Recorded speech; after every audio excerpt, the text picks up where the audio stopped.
Oh yeah, alright. I'm a paralegal. My brother and my dad are both attorneys, and so my dad is one of the partners. And I get to do a lot of different stuff, you know. It keeps it interesting, and I'm real lucky because they understand what it is I love to do. I really enjoy the work, like at the office.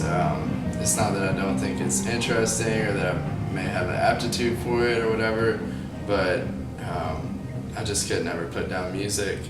I think that was the difference between me and my brother. He kind of moved on from playing music a little bit, but yeah, I stuck with it. Right about the time that I started working down there, I started writing the set of songs that became Mr. Adams.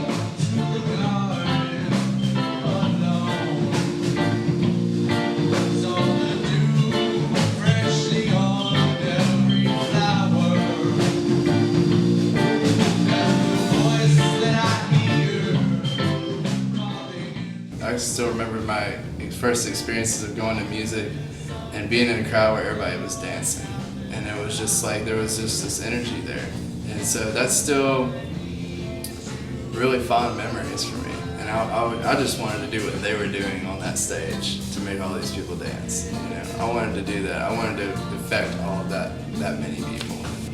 It's not like that you know, a song completely comes out of you. I mean, yeah, you're the channel for it, but it's like it's an energy that is outside of you.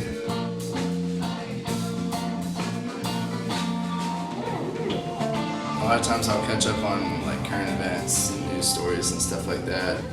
I was reading through and on the little Google News thing up in the right-hand corner, it was like a Memphis story about the Consortium MMT, and so I was like, what is this?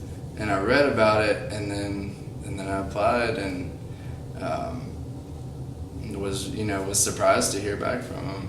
The program has like refocused what I'm doing and made me feel it was empowering in a lot of ways to be in that group and to have positive response to what I was doing from people who were, you know, who I wouldn't normally come in contact with. You know, a lot of what I took out of there that I think has been helpful is shooting for the market and learning how to be marketable.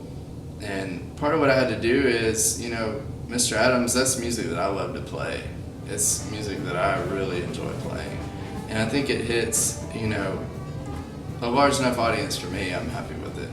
A lot of people listen to that music and really enjoy it. But what David was sharing in there is, you know, there's reasons that soul music has lasted as long as it has, and it's because it's relatable to such a large, you know, population.